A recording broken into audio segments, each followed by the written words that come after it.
Hello, I am Brennan Storr, host of the Ghost Story Guys. And I'm Joseph Comeau, host of In Search of Ghosts.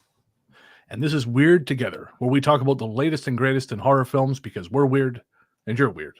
So why not be weird together? Amen. Weird Together is part of the Ghost Story Guys family, which also includes the shows Mysteries and Monsters, Luke Lore, and Book of the Dead.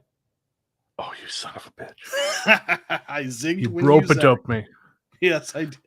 You beautiful bastard. How you doing, Joseph?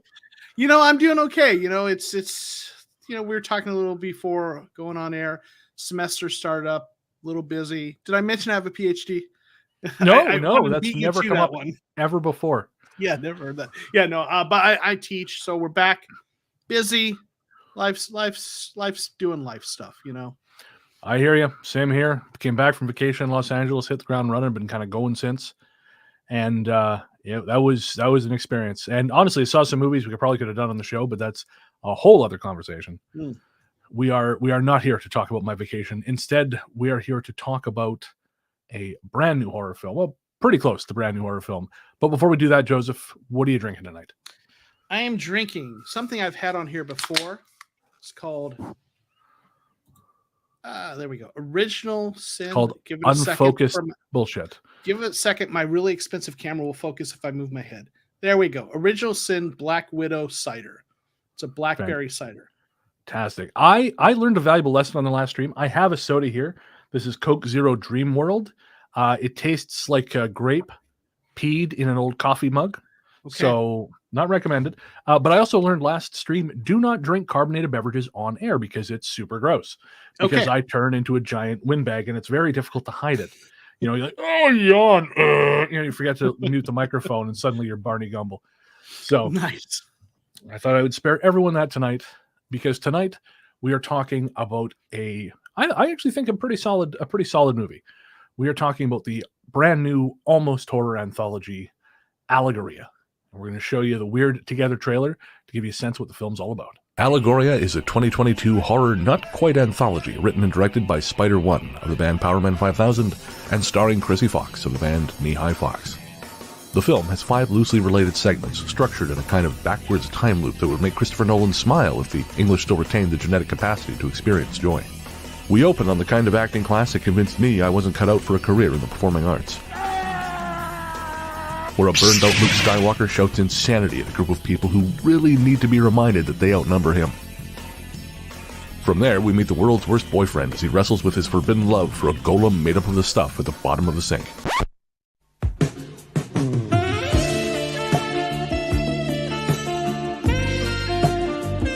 Okay, not really. But that joke helped distract me from how disturbing I actually find this thing. Look at it. It looks like someone rolled a dipped ice cream cone in pet hair and wished it into terrible life. Ugh.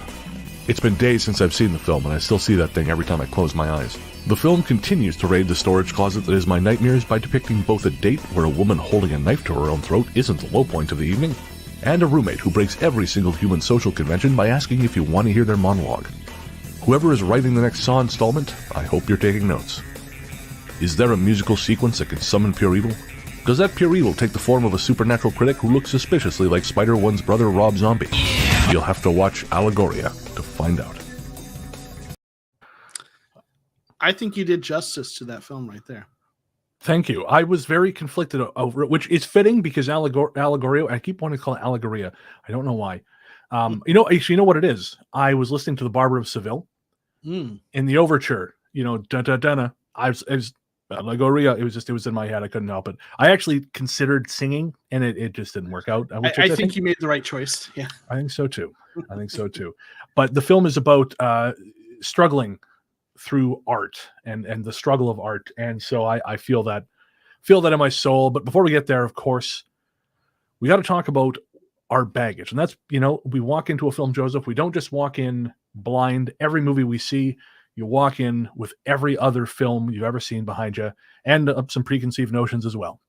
So before we talk about the film, we're going to talk about the baggage.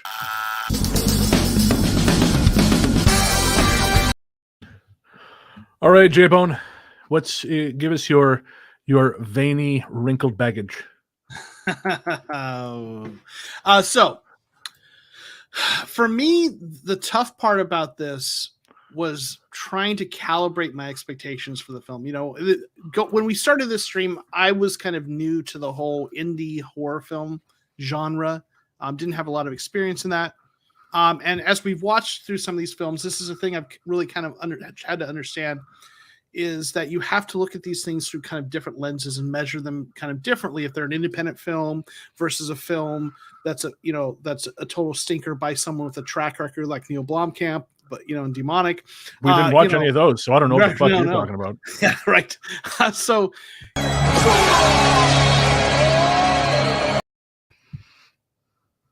So this was tricky though, because there's some kind of interesting things here, because as the trailer mentions, the director is Spider from Power Man 5000, brother of Rob Zombie. So I wanted to avoid the temptation to shit on the film because of him, because that would be a cliche, easy, low-hanging fruit. Oh, it's Rob Zombie's little brother trying to be a director too. He followed his path into being a rock star, and and like I didn't want to go that route. We'd have to fight because I'm a fan. So okay, there we go. This would be a brawl. But there would be an easy, low-hanging fruit for someone who wants to kind of take pot shots, right? And I wanted to give the film a fair shake and not hold it against some preconceived notions because of the identity of the director, right?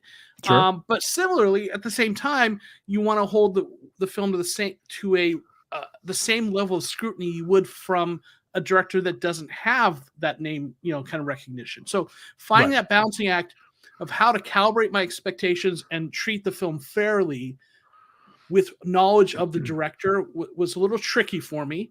Fair enough. But recognizing it's kind of an indie low budget film and looking at through that lens. And I did, I didn't read the reviews of it, but I just saw kind of the quick snapshot of this reviews, and they were kind of middling, so I knew it wasn't, totally, demonic level bad. But but it was not necessarily going to be, a great, or it wasn't critically acclaimed. Let's just say that. Right. I mean, I will say most horror films aren't. It's one weird thing about horror. Actually, a lot of the great ones sometimes you only recognize it 10 years later.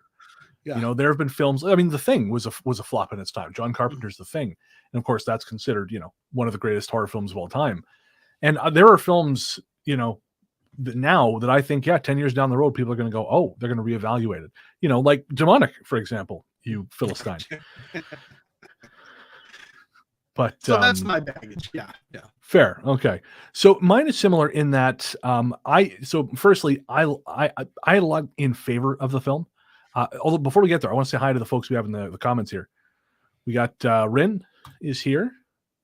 It's fantastic to see Rin again. And Derek is here too. Hey man, good to see you. Another fellow Victoriaite. At least I think you're still here. I'm sure you'll tell me if you're not. But yeah, so in terms of baggage, I'm a big Power Man fan. Power Man was a soundtrack in my 20s. Possibly my late. Yeah, that's fine. Worth it. I saw them on a bill here in Vancouver at the Rickshaw. It was mid 2010s. I want to say it was their was it Somewhere on the Other End of Nowhere, something like that album.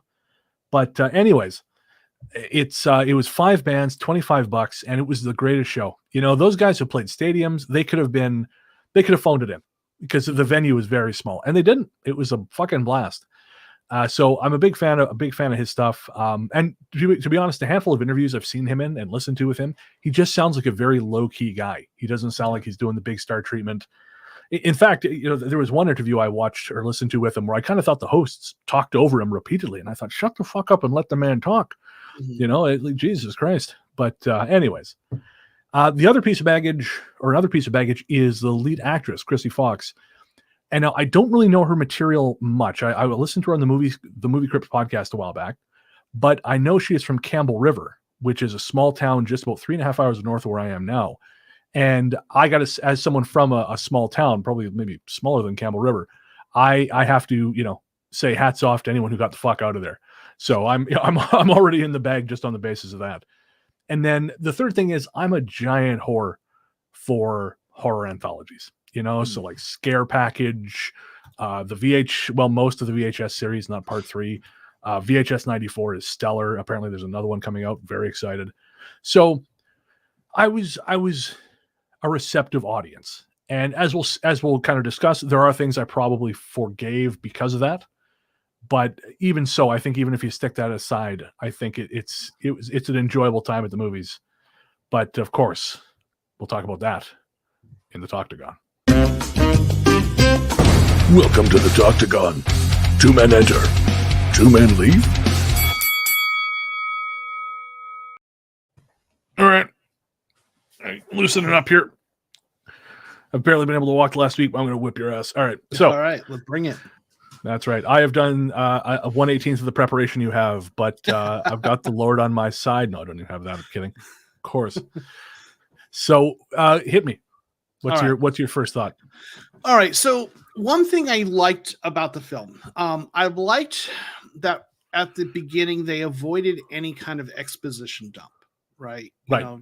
And that's an easy trap to fall into if you've got a limited amount of time. So as they always say, being able to show instead of tell. I appreciate that the writer and director and the everyone behind this kind of did not start with that. So instead they start out, following this acting coach who, as you mentioned, he looks kind of like, that burnout version of Luke Skywalker, that we see in the recent films. So I thought that was kind of interesting. I got to say, I thought he looked more like an acting coach themed WWE wrestler. I give you Big John Dudd. That's fair. Okay. So so they start out with him, and I thought that was I thought that was interesting in terms of a way to start the film, kind of just drop you into the scene, right? Just like you dropped your microphone just now. And then they go on, and and there's some interesting stuff here. There's some really interesting backlit shots where the guy's spitting. That was really well lit. I love that. It was interesting, right? And there were a couple other shots lit differently, so give them credit for that. But and it was interesting because you see all the spittle in your trailer that shows it really well. Man, I just have to wonder if this actor single-handedly brought about another variant, the Allegoria variant, because there was so much spittle just going everywhere. But anyway, so he does his thing. And then the kind of the lead actress kind of comes up and does her thing and becomes sort of a undead vampire exorcist monster or something. I don't know exactly what it was, right? I believe that's a scientific term.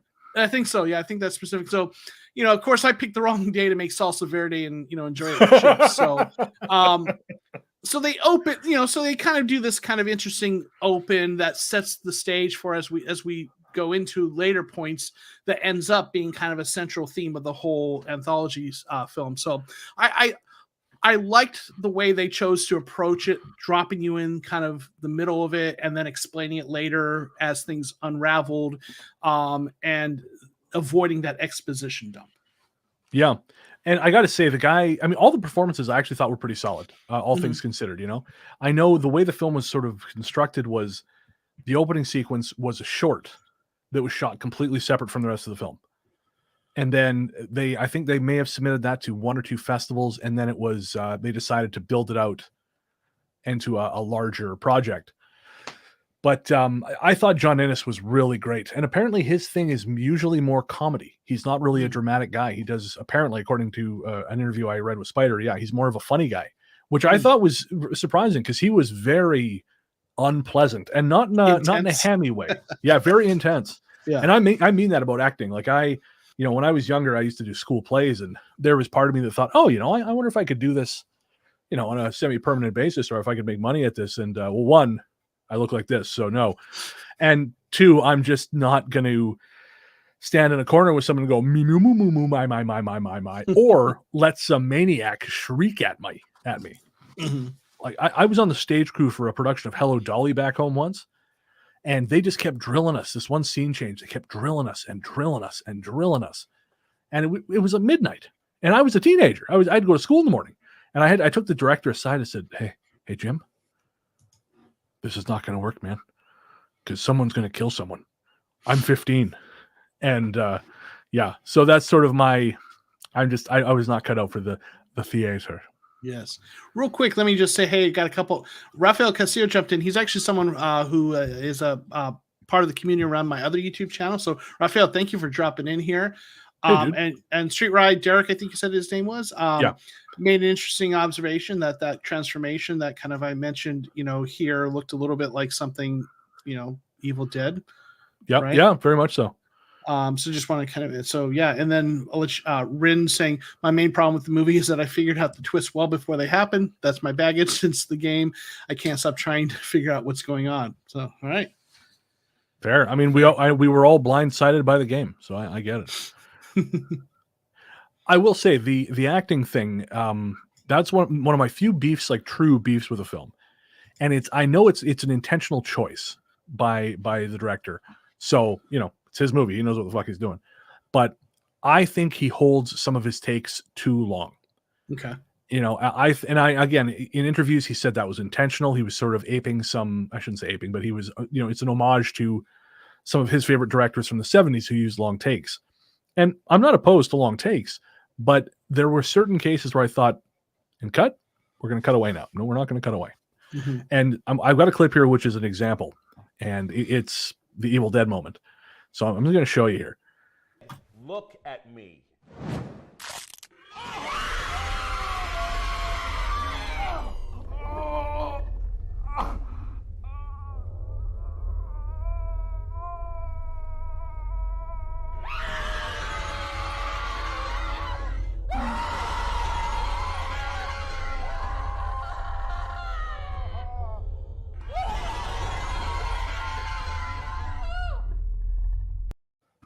Like, that's a lot of shouting. And I really, to me, I think the more effective method would have been, the reveal, the scream, the very well-deserved wrist break, because keep your fucking hands to yourself. Mm-hmm. And then just cut to black, because the problem with when you stay after the scream is over, there's a little bit of that, hey, how you doing? Yeah. So what's being dead like? It's almost like you have to figure out the logistics of the scene now. It's like when you see a guy falling, they cut away because they don't want you having to go, continually drawing breath as you wind your way down. So that was one of my few, again, like major stylistic beefs with the film. If it feels like a place where maybe he should have sacrificed his darlings, right? He just I respect and appreciate wanting to pay homage, but the art form has to work and some of those scenes, like, okay, there's one that I think wasn't so bad, like that worked, like when he's sitting on the couch next to that thing from the bottom of the sink, that monster. Oh yeah, and then they do the shot of it because that creature's already been revealed.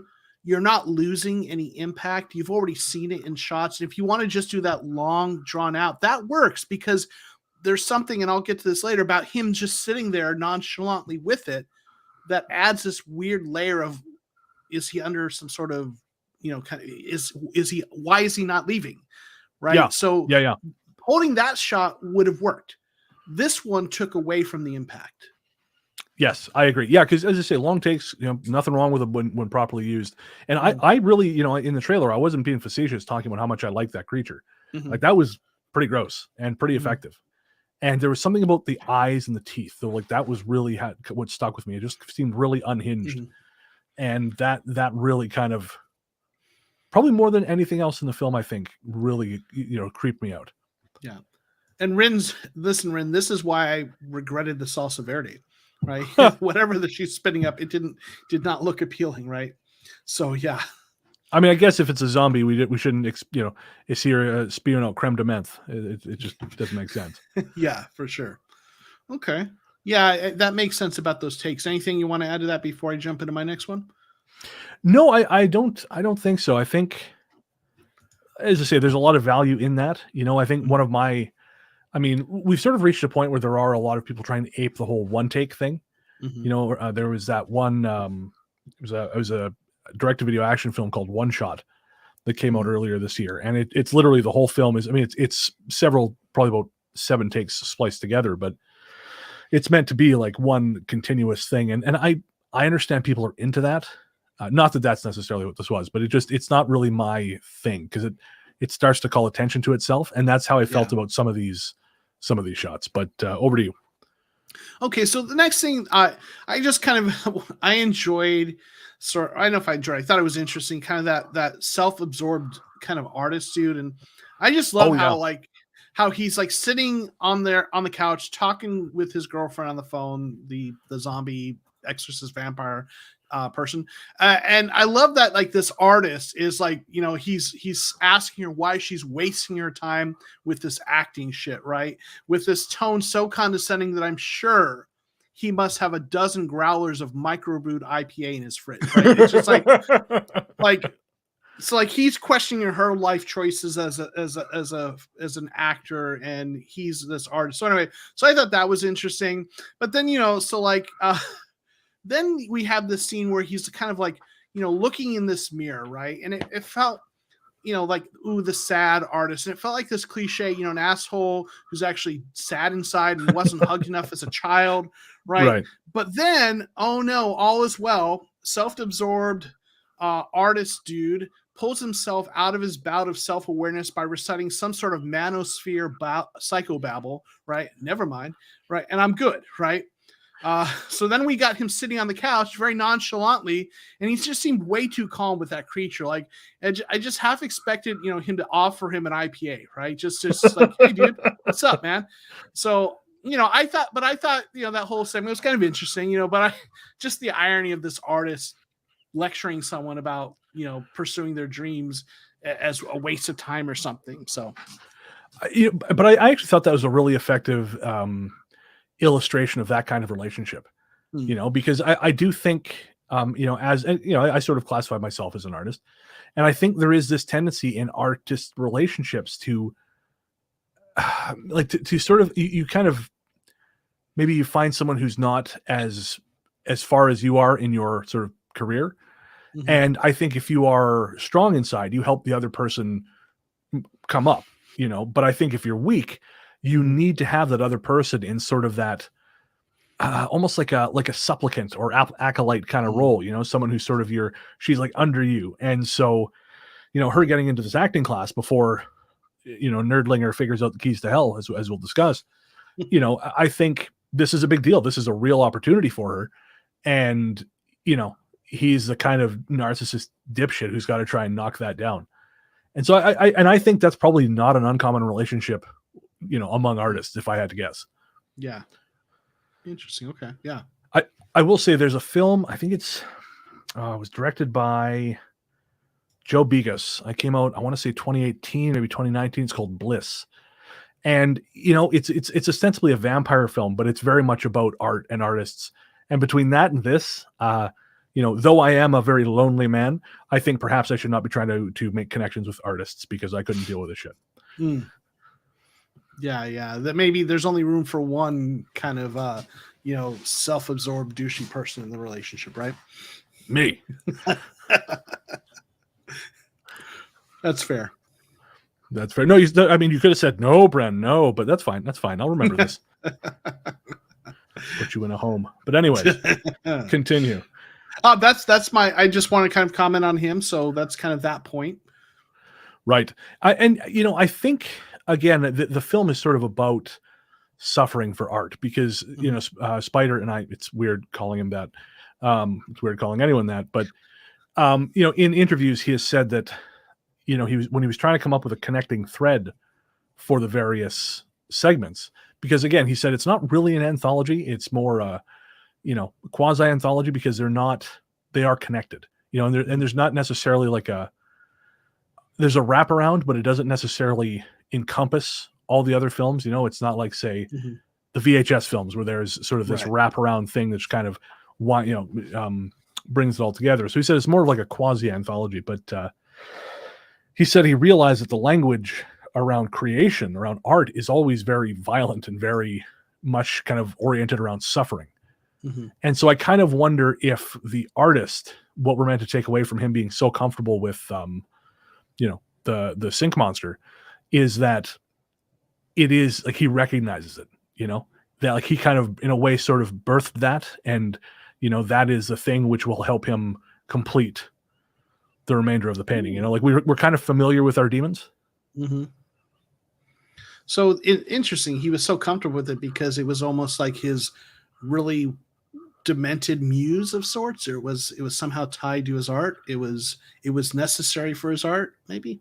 Yeah, I mean, maybe. I know, there's a lot of people who actually, I was just listening to a podcast the other day where they did an ad for BetterHelp, and one of the hosts was sort of joking that his mental illness, because it's a skit, and the mental illness was saying, "Oh, without me, you're not funny."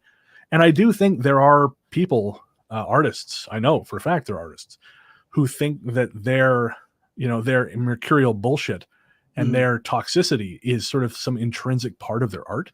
If I'm not being an asshole, then I don't know who I am. And I think that's how we end up enabling some really bad behavior from artists, is we sort of say, well, they can't do it if they're not dicks to people. And I think that's nonsense. I just think we've kind of let that slide for so long. That makes sense. Rin has a good point here. Quick way of ego before deciding to date, right? Yeah, that's fair enough. Dude, I can't imagine dating now. Holy Christ, what a nightmare. What a nightmare. So and I don't know if you had something else you want to throw there, but what you just mentioned kind of leads into kind of my next point. And I did enjoy how the different kind of vignettes or segments were threaded together, because there was sort of this thread. It wasn't, this, as you said, it was kind of a quasi anthology, but there was a continuity there, right? So, you see here, the screenwriter, right, in that second segment. And if you look in the background, you'll actually notice that that face on, if it's not the same painting, it seems to be a piece by the same artist depicting the similar entity, right? You see a little bit there. Yeah, right? I believe it's meant to be the same painting. Yeah, except it doesn't look like it has him on it, if that makes sense. The him in the bottom left there.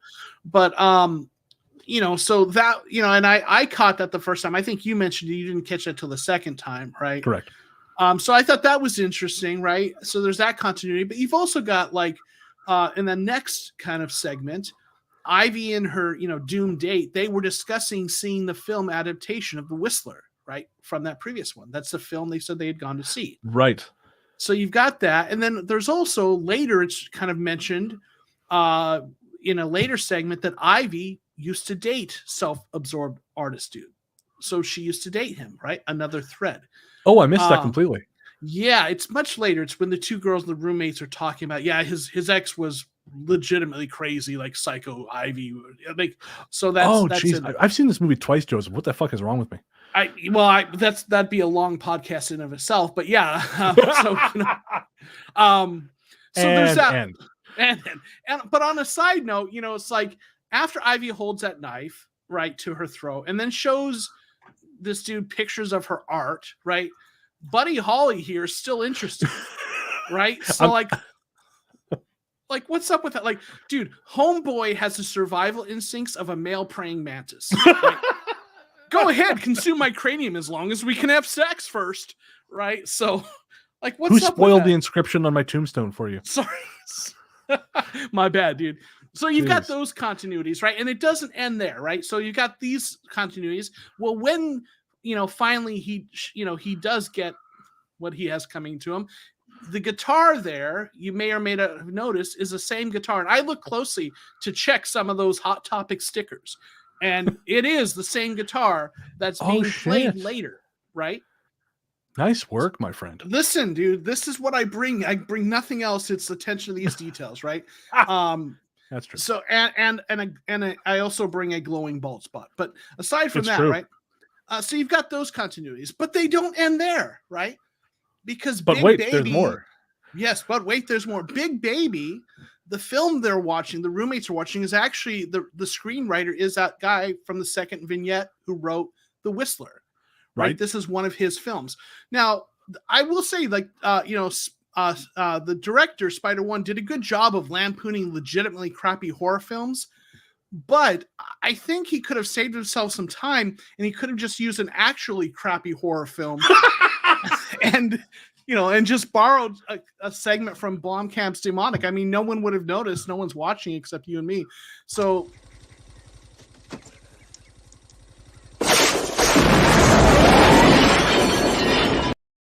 You had So that there coming. we go, right? So they could have done that.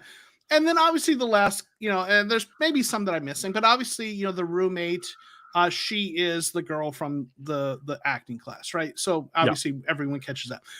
So I enjoyed the little threads. Some of them Sure. were more obvious. Some of them, you had to kind of pay closer attention. And I imagine there might have even been, one or two that I missed. But I did enjoy how he tied it together in a not too overt way in some cases. Yeah, no, that was very, very subtle and very effective. And like I said, I missed some of them because I'm just, I'm very handsome and sexually potent. And sometimes, the Ferrari can't slow down long enough to catch the little details. So it happens. Yeah, that's moving what on. it is. That's what it is. Yeah, we're just gonna leave that right where it is. But I will say the movie. I actually really appreciated the movie, the Big Baby movie. Not because I would. Well, no, I'd probably watch a Big Baby movie. I watched recently a film called Skull the Mask, so I'd watch a Big Baby movie. But Big Baby looked the styling of the film, and I don't know if this was intentional or not, but it was very similar to. It reminded me of these.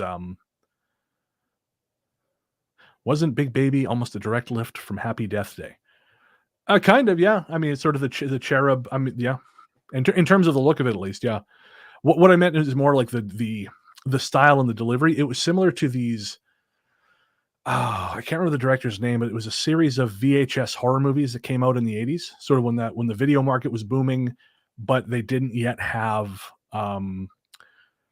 big budget, like Hollywood films hadn't quite filled the gap yet. So there's a lot of people who shot movies on VHS. And a lot of them have been republished, thankfully, by the American Genre Film Archives. There's stuff like Jungle Trap, Sledgehammer. What was the other one? Run Fox Run or Run Rabbit Run. But anyways, so I thought, again, don't know if it's intentional, but if it seemed like a very cool homage, both in look and sound, to those sort of OG shot on film horror movies. Mm-hmm. Or sorry, shot on VHS rather. Like, they're very basic. I mean, Joseph, if you're ever bored, Sledgehammer is on Shudder. Duly noted. Show the kids. Forget Death Note. Come on, son. We're gonna look at some horror film history. We're gonna watch the McPherson tape, and then we're gonna watch Sledgehammer. Yeah. Now I'm divorced. And my children are wards of the state, so that's it's good enough for my father. It's good enough for your kids. Oh man, yeah, we went deep there. That was dark. Rin says the date is the same actor who was skinned alive in Buffy. Okay. Okay. I didn't watch the series Buffy, so but okay, nice catch there. I actually nearly flipped out because the woman I haven't found her on IMDb yet, although I haven't looked very hard. But the woman who plays Ivy looks so much like a woman who used to work. She was an actress and she worked at the diner around the corner from my house. And for a second, I thought, "Holy shit! Did she finally get okay?" She made it. Yeah, I don't think it was as much as this is making it. To be a part of an artistic community is not a bad thing. I know a number of the folks in this have turned up in other Powerman 5000 videos, and I think possibly some Knee High Fox videos. I was kind of watching some stuff. I don't really know their music, but I was watching some videos today, and I thought I saw some familiar faces. Nice. Okay. Interesting. And then Bryn saying Big Baby made remember the baby. I will never forgive being reminded of that movie. Don't think I've seen that movie. Well, while you're talking, I'm going to look it up because I must know. Okay. Well, while you're looking it up, why don't I kind of get into my last point, unless you think you're going to be really quick with that. I mean, usually that's kind of the story of my life, but I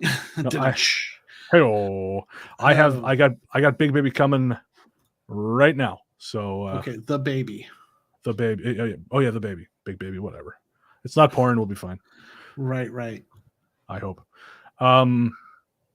Stills. I still have a lot of vintage pornography that I have not taken out of the shrink wrap. Oh, well, that's good to know. Okay. There we go. The baby. There shall be mayhem wherever he goes. Oh, okay. Well, Rin, I must see this now. So we know what you'll be doing later. Okay. Yeah, I was going to say we know what the next stream is. Well, you're right. There you go. All right. So, okay. So did you? Okay. So that was. So I kind of went through those continuities. Yep. Did you have something you wanted to kind of bring up after that? No, please go ahead. Okay, so the last kind of main point I want to go over is just kind of the what kind of wrapped up the story, right? Oh wait, here, Sherry was saying, oh, it's bad. I watched it with the drunk. The Drunk in the people. Graveyard people early in the pandemic. Okay. The Drunk in the Graveyard is a podcast and I guess like a writing collective out of Kamloops, BC. Yeah. Oh, interesting. Okay. So we got through those continuities. So kind of then it starts to wrap up and bring everything together. And it kind of starts with what I have come to call the band practice of the damned. Right. And then you've got this dude who's like, hey, I found a series of notes that manifest evil. And I did think, there were things I liked about the film. I thought I found a series of notes that manifest evil felt a little flimsy. But with that said, I did sit through Demonic, so I was kind of used to that kind of stuff. I've seen worse. You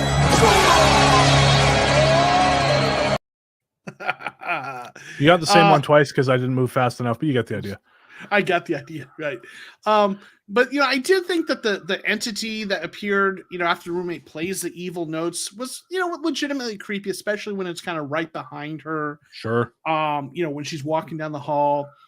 And I did think that the monologue by the undead vampire exorcist roommate, I thought it was creepy. And I thought it was a good bit of acting. I thought it was interesting. Maybe there's people who are more astute and critical than I that might kind of rip it apart. But I thought it was interesting and well done. I really enjoyed the roommate's response. Like, sure, Jan. So and it just overall, I think, I did think, like you, that the acting was solid. I mean, we've watched some films, indie low budget films, that had a lot of merits to them, but the acting was, people who were, first time actors or kind of, just not as accomplished, and that the acting was spotty in some of those films, but we still enjoyed them.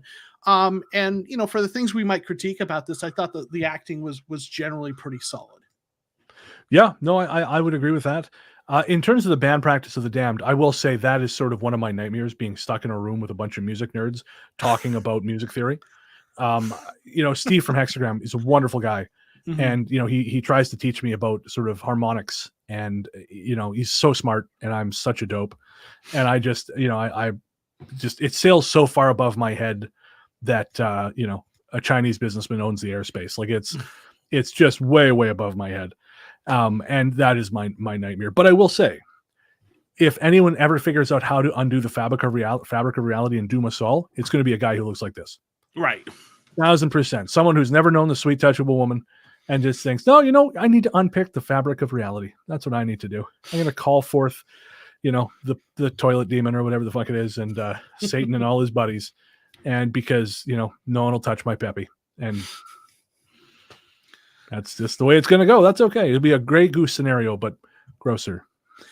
One other thing I just want to mention, and I don't know if this was was kind of an Easter egg or sort of an homage as well.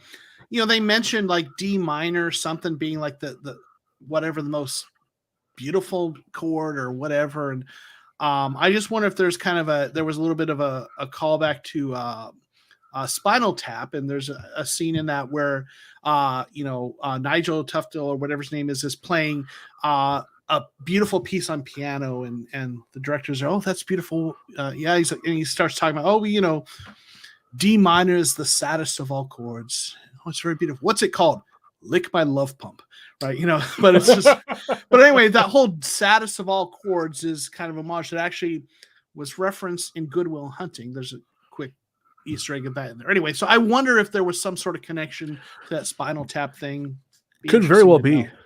I will say that something that, because obviously I watch a lot of movies and I love movies, and I talk to a lot of people who watch movies, and quite often I think people don't necessarily understand, A, how difficult it is to make a film, and B, how much that, generally speaking, people who make films love movies, and so I remember talking to someone they were talking about some independent film, and there was a decision like this. It was something like this. And he said, well, there's no way they'd know what that is. There's no way they'd know what the idiot who made this is not going to know what Spinal Tap is. And I thought, I bet this idiot you're talking about has seen 100 times more films than you have and loves them way more than you do. I think, I don't know, for some reason people get this arrogance when they watch movies and they think, oh, I know everything. But I think, man, again, going back to the Movie Crypt podcast, the director Joe Lynch, that guy knows so much about the craft of filmmaking. He's a director and he loves movies. He knows lenses and he knows f-stops and he understands, mixing and editing. And it's like, I when I was much, much younger, I sort of got it in my head, like, oh, I wonder if I could make movies. And as I get older, I realized I just don't have I've seen about 4,000 or 5,000 movies, but I would argue I don't have the depth of knowledge still to do that properly, Yeah. And it's a hard thing to do. And again, I just don't think people respect that. I think people kind of come to movies partially because they're not taught to.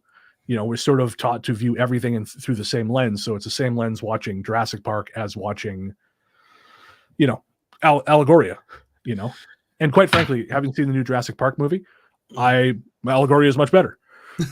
Right. There's something to that. I think there's people who are, there's sort of this expertise that people have in fields, and people underestimate what it takes to do that. You and I both do creative endeavors that involve a lot of work, and not saying we're the best at what we do, but we do our thing. And I think when you get involved in something creative and realize how much work it is and how hard it is to accomplish even what we get, produce what we produce, and then see what people who we respect do, and like, wow, realize what it takes to get there. Yeah, man. I think, as much as we're making some jokes, we're also trying to balance that with acknowledging things that we liked about the film. And as much as I, take pot shots at Demonic, it's more pot shots at you because it's fun. But that's fair. But recognize, I think when you recognize that, like, I'm never going to say, oh, that person has no talent or whatever. Like, that's just ridiculous. When you do something, you realize how much goes into it, and you have to kind of respect, even if the product isn't as good as other products out there, if that makes sense. There's things that these people know about filmmaking that I don't even realize I should know. Right. Yeah. And there are so many mitigating factors too when you're examining a movie, right? Like the budget, that's a huge factor. I just, an example, we're not going to spend a lot of time on this because it's not really germane to what we're doing, but there's the Ghost Rider films with Nicolas Cage. They're pretty bad, but they're fun. And the second one I actually quite like, but it did very poorly in theaters and was very poorly reviewed. And part of the reason it was poorly reviewed is because it doesn't really have a back half. Mm-hmm. And that is because the budget was halved partway into pre-production. Mm-hmm. And so when you're going from 80, I want to say it's like 80 million to 40 million or 70 million, like that's a massive reduction. Yeah. And consequently the film is, it suffers for it. And these are not things in the artist's control. You can't get pissy at someone for being like, well, you lost half your shooting days, make do, like that's, but a lot of people, we sort of treat everything like a commodity. And I honestly feel like, and I had this conversation briefly with Mike Scott from Action for Everyone. I feel like we've reached a point with, I want to say amateur criticism, at least. I don't think people like movies. These people, I don't think they enjoy the process. I think they get into it because they want to be more than something. They want to put themselves above something and kind of declare themselves smarter than or better than. And I don't think it comes from a place of love. Because if, like I said, I actually, I liked this movie. I mean, I wasn't crazy about it, but I liked it. Mm-hmm. And I recognize, it's got faults. But at the same time, I mean, it was made by a very committed core group of friends and distributed, I think it was only shown theatrically once, and so I think you have to kind of take things on their own terms. And I think if you can't, you're just going to miss out. Well, that comes back to kind of what I mentioned, my baggage, calibrating expectations, right? And seeing it through through the appropriate lens. And, you mentioned kind of these things that they have to make decisions. And, I kind of maybe setting up a joke, kind of talked about how I thought the dude saying, I found these notes, that was a little bit flimsy. But that was probably because what they probably had limited budget to demonstrate that, but Rin says here, could an extra scene where the band dude discovers the notes have made a difference? And maybe if you're looking for a show but don't tell, kind of a thing, maybe having a scene where you see him fiddling and some, I don't know, and finding it, who knows, right? But Derek says, I kept wanting one of the band members to counter with a it's called the Devil's Tritone. They discovered over a century ago. They did say, I think their retort when he mentioned that was, Black Sabbath's already found it or whatever. So right. Yeah. So anyway, you mentioned I think on our last or one of our previous streams, you even mentioned that vampires movie where, they, instead of showing, right, John Carpenter's Vampires. Yeah, they ran out of money, so the final assault in the mine is just sound effects over a panning shot of the sky. Mm-hmm. Yeah. Right. So, those are real things directors have to deal with. So, that makes sense. All right. Well, one last thing remains, Joseph. What'd you think?